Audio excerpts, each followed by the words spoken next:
how to use Google Photos in ophthalmology practice. Now, can we imagine our lives without smartphones? The answer is obvious no, as they have become an integral part of our lives. As that has happened, we have started capturing with integrated cameras so many things in both our professional and personal lives. As an ophthalmologist, use of smartphones for capturing slit lamp images and fundus photos have become quite popular. It's the ease of doing it and an improvement in quality of images that has led to its immense popularity.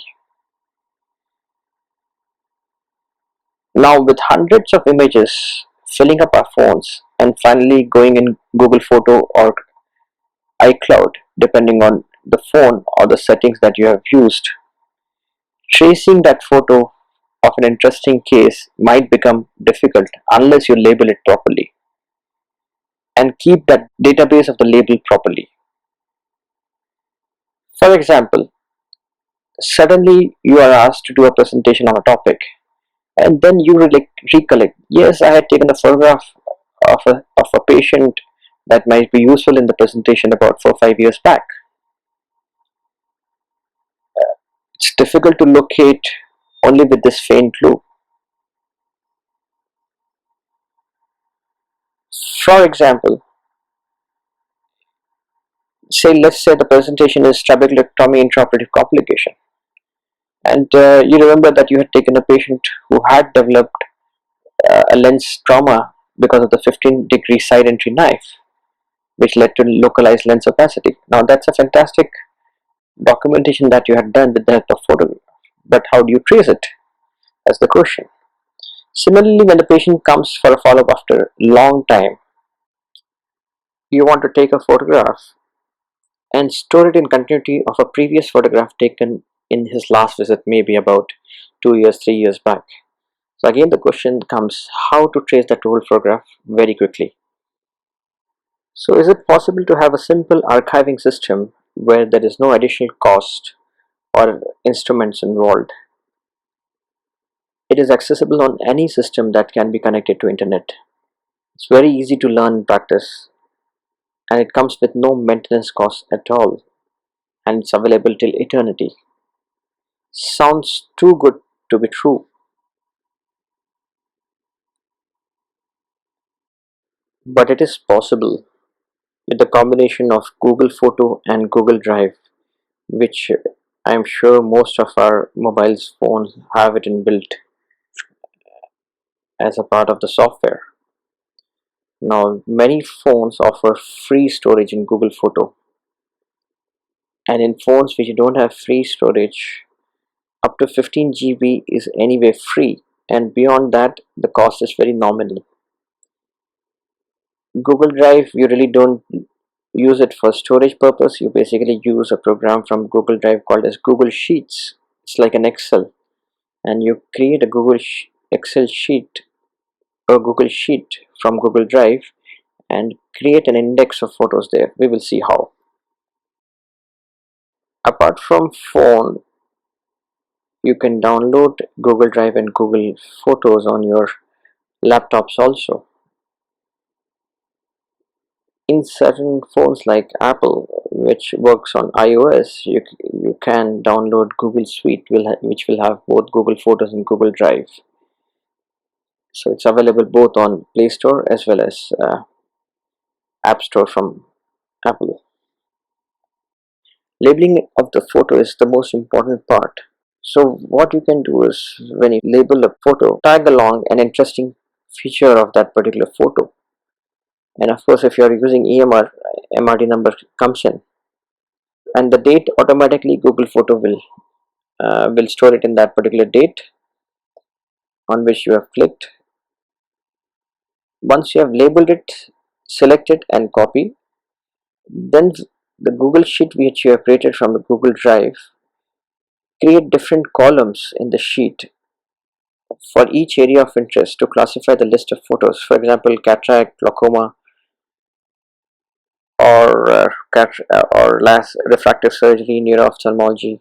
Even you can create a column which can have your personal details, or you can create a column which says uh, important tables or important documents. So you can create as number of columns you want.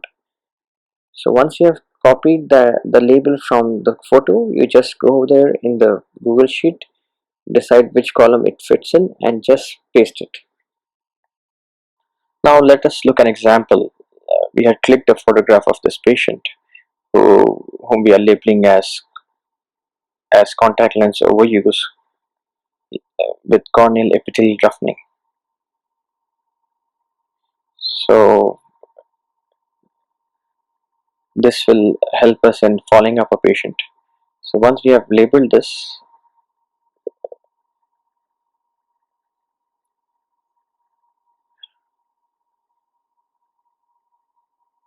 select copy, come out of Google Photos, go to Google Drive. There we have already created a Google Sheet. The name of the sheet is Index for Photos. You open it, and as you can see, we have made color coded columns of different specialities which we would like to organize our photos into. This is related to cornea. So under cornea, we select the row and just paste it. So now when we want to search it, the same thing we need to paste in the search option, and that will get opened. Let's see another example. So we have in our database posterior polymorphous dystrophy. We just pasted this in the search and we got the photos that we had taken. Let's take another example from our list. So this patient had a hyphema following trabeculectomy surgery, which we had taken, documented it, and we just pasted the thing in the Google photo and we got beautiful photographs. Let us see another interesting case of decentration of IOL and CTR, where documentation helped us to avoid a second intervention. So this patient we stored in our Google Sheet, copied from there, and then put it on the Google Photos. And here you can see in 2012, patient had a figure like this, underwent anti-AR capsulotomy, and we created a bigger opening, and as you can see the capsular opening there, and it remains stable over a period of next 2 years. So kind of stable condition. This photo documentation helped us in avoiding secondary surgical intervention. Another interesting case had a lens trauma during trabeculectomy, as we were discussing in the initial part of the talk. So you can see there are two sets of photographs, one taken in 2013 and the other one taken in 2020. So in 7 years, the photographs clearly show that the lens opacification has not progressed. You can in fact take one photo each from each year and make a nice collage, and very useful to show to patients also, and also can be used in any kind of presentation. Thus, over a period of time, you will develop large database of photos of interesting clinical situations, and you can make use of them in whatever way you need.